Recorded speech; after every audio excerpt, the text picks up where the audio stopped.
రాష్ట్రంలో రేవంత్ సర్కార్ వచ్చిన తర్వాత కాంగ్రెస్ గుండాలు రెచ్చిపోతున్నారు. ప్రభుత్వ వైఫల్యాలను నిలదీస్తూ తమకు అడ్డొస్తున్నటువంటి బీఆర్ఎస్ నేతలపై దాడులకు పాల్పడుతున్నారు.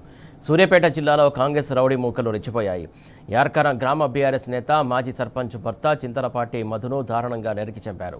2018లో బీఆర్ఎస్ సర్పంచ్ ఒంటెత్తు వెంకన్నను కాంగ్రెస్ గుండాలు హత్య చేశారు. ఆ కేసులో మధు సాక్షిగా ఉన్నాడు. మధు సాక్ష్యం చెబితే తమకు శిక్ష పడుతుందని భావించినటువంటి మిద్దె కిరణ్, మారేపల్లి సతీష్, గుంటిగోర్ల శ్రీను, కట్టబోయిన మల్లయ్యలు మధుపై దాడి చేసి హంతమొందించారు. పరారీలో ఉన్నటువంటి నిందితులను వెంటనే పట్టుకోవాలని మృతుని కుటుంబ సభ్యులు డిమాండ్ చేస్తున్నారు.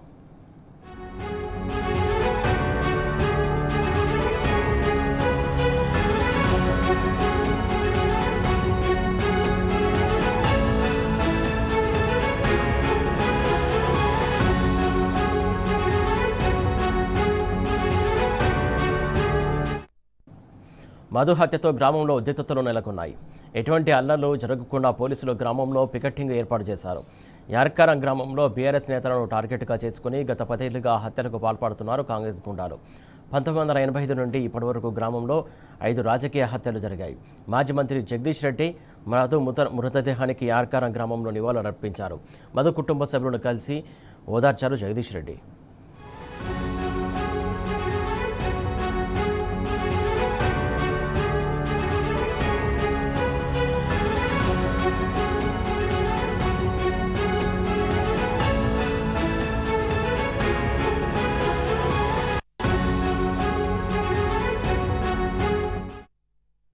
అయితే 10 గంటలకు అట్లా వస్తాడు, ఫ్రెండ్స్ తోటి జిమ్ముకు పోతాడు.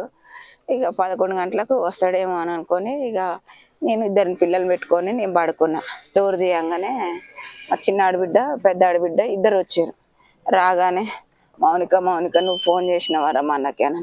నా దగ్గర ఫోన్ లేదురా, పక్కన కానీ ఎవరు లేరు, కింద కానీ ఎవరు లేరు, నేను ఫోన్ చేయలేదురా అని అంటే, మా అన్న ఫోన్ ఎత్తట్లేడురా, ఎక్కడ పోయిండ్రా అని అన్నది.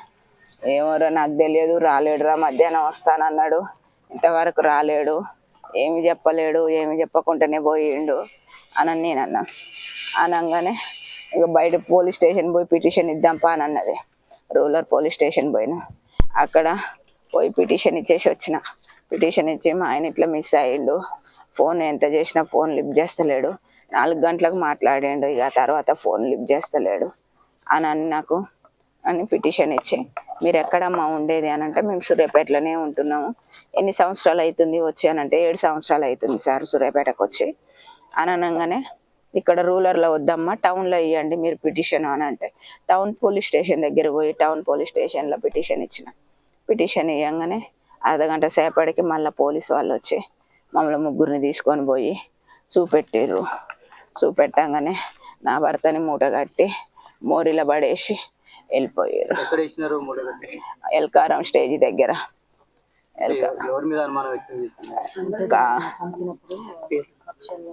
కాంగ్రెస్ నాయకులే 7 సంవత్సరాల నుంచి ఉంటే దెంకన చచ్చిపోయిన కాంచి నా భర్తని స్కెచ్ చేసిర్రు వాళ్ళు, నా భర్తని చంపాలని. మిద్దె జీవను, మారిపల్లి సతీష్, కుంటిగొర్ల శ్రీను, కట్టబోయిన మల్లయ్య, మిద్దె కిరణ్, అవి పాత కక్షలు, నా భర్తని చంపారు. నేను ఒక అబ్బాయిని తోలిరట, 40 మంది మూట అయ్యారంట కాంగ్రెస్ వాళ్ళు గుండాలు. 40 మంది మూట అయ్యి ఎట్లయితే బయటకు వద్దరని ఒక మనిషిని సారథి పెట్టారట. సారథి పెట్టి ఇక ఇవాళ ఒకటి ఉందట కేసు, ఒంటే తెంకన్నది. అయితే ఈయన సాక్ష్యం చెప్పిండని సాక్ష్యం చెప్తాడు ఏమోనని ఖచ్చితంగా సాక్ష్యం చెప్పాడు. ఇంకొకటి ఉందట ఈరోజు కాంగ్రెస్ వాళ్ళు, ఈయనేమో టీఆర్ఎస్, ఆయన ఇంతకుముందు గెలిచింది మాజీ.